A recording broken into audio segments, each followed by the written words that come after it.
So today we have Jazz Takhar with us. How are you doing, Jazz? I'm amazing, Gabby. Thank you so much for having me on your podcast. I am honored. We were just talking a little bit off air, and I got to learn a lot about you.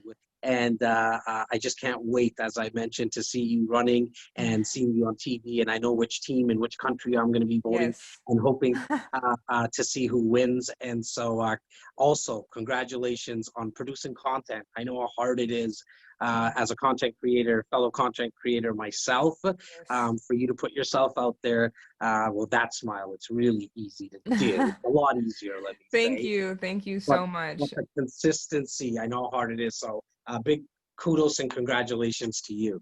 Thank you. So much energy and love already. So I know it's going to be a great recording today. So please tell us about yourself and what it is that you do.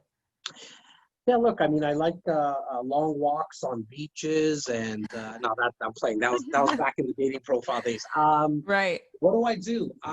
Look, I'm a business owner. I run a real estate company with my business partner. We have 39 realtors in the Greater Toronto area, which Mhm. is a 75 kilometer, so 50-mile radius.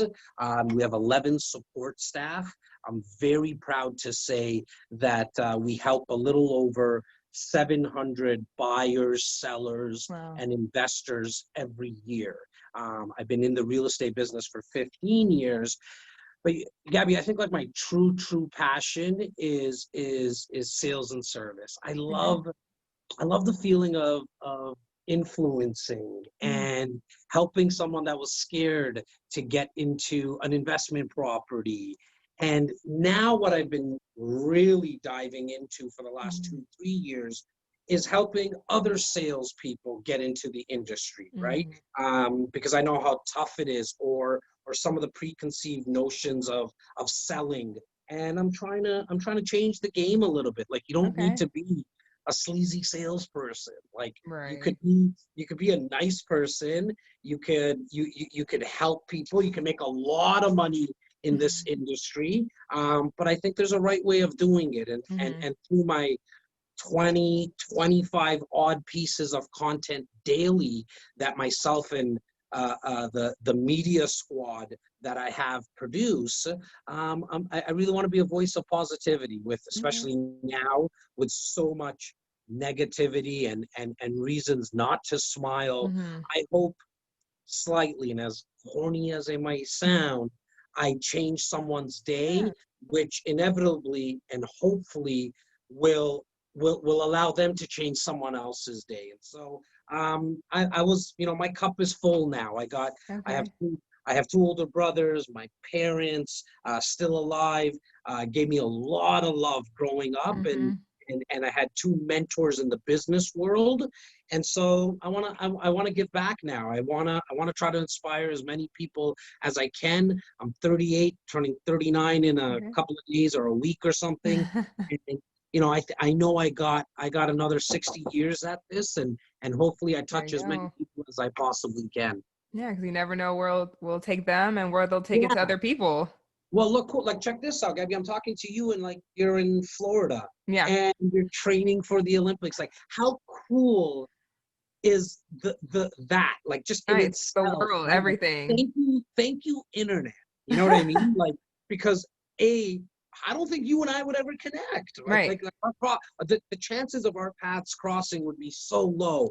But I got to learn something new from you. I'm learning so much on a daily basis, and that really excites me.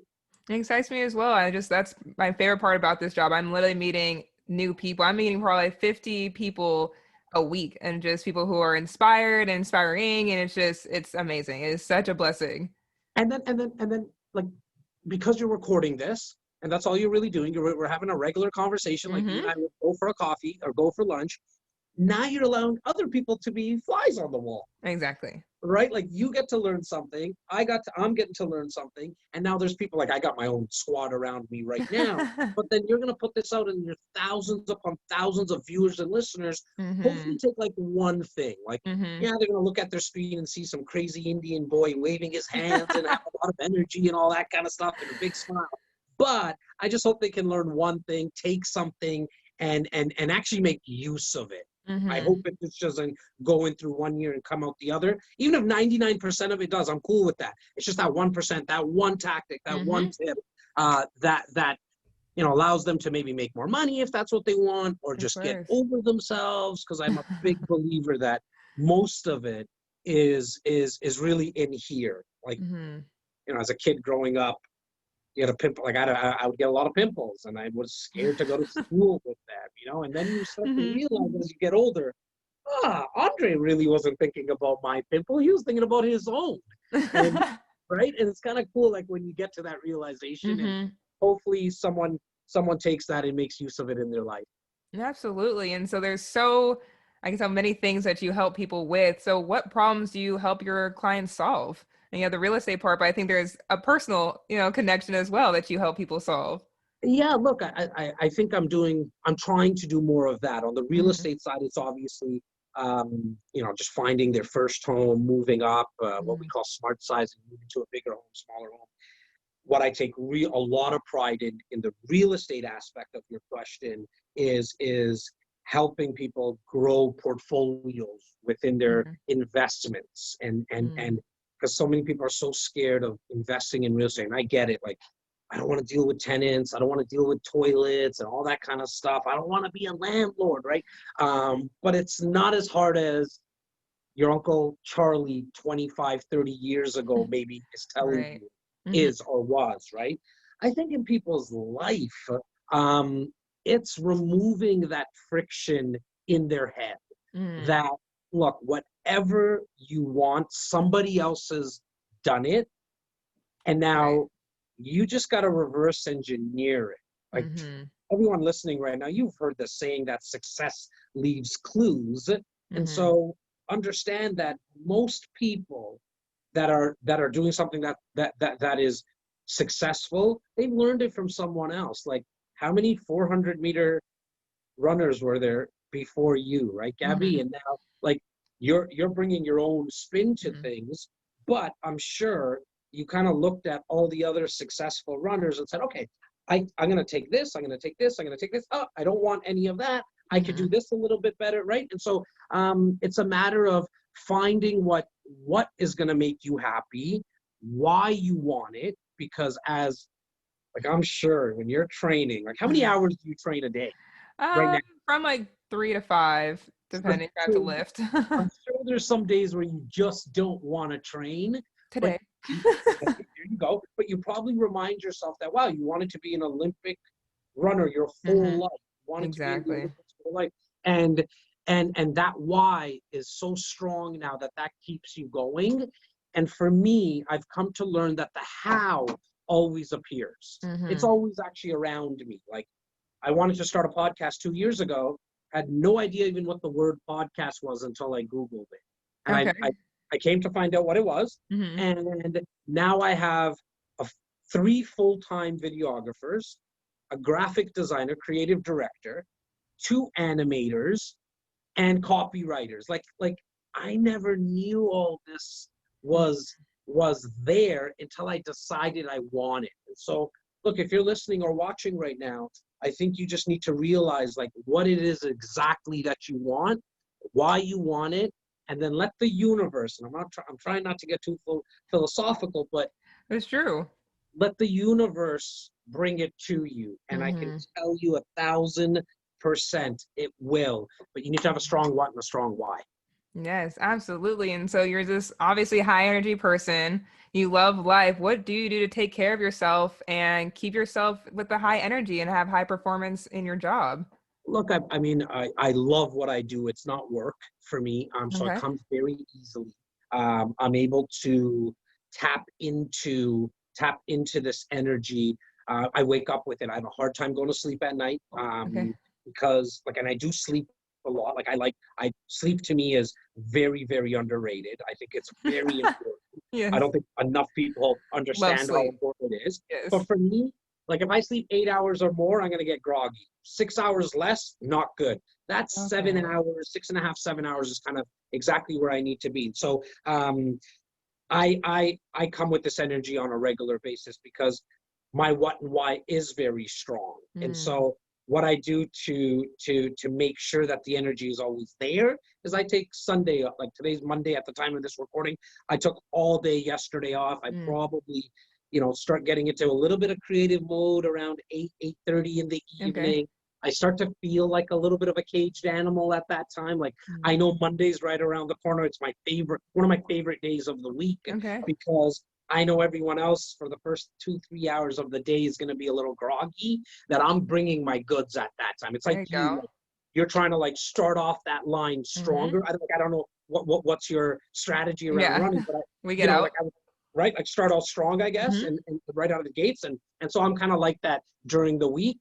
I could be better. There's certain parts of my life that I want to get better at. Health-wise, and I'm trying to hack away at that. And so I have my team around me, making sure that we're not ordering burgers and pizzas and fries every single day for lunch. And so we're trying, and I'm trying. I also understand that it's a marathon. I know that you're more of a sprinter, but no marathon for me, but yes. right. But I know that life is more of a marathon. Yes, right? absolutely. So I don't beat myself up a lot. Like I have bad days, I have bad moments. I try not to go down that rabbit hole for too long.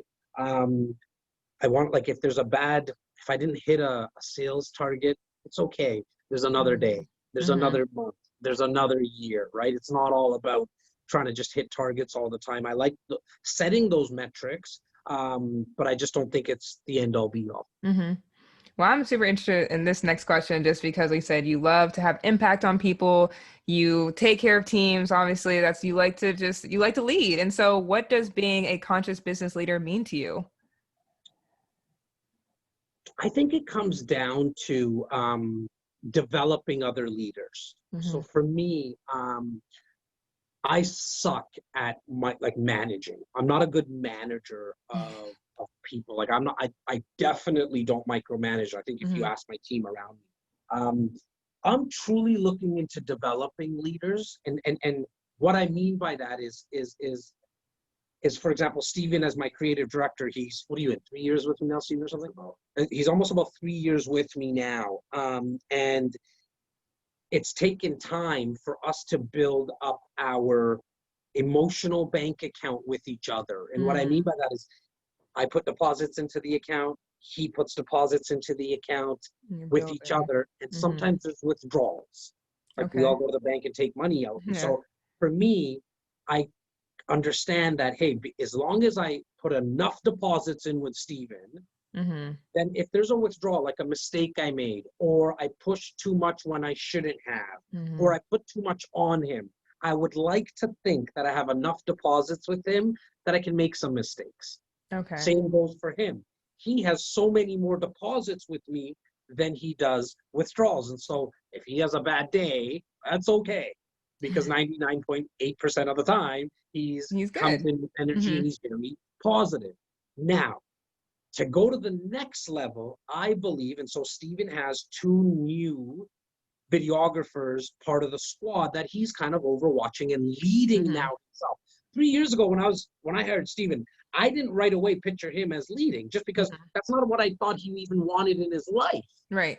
But now he's putting the same type of vibrations and building the same culture with these 2 new hires and the rest of the squad. That allows me to spend some time with Gabby and do a podcast while everything gets done. So from a productivity perspective, things are getting done. More importantly, from a cultural perspective, the culture is set. Yeah, like the culture's getting set.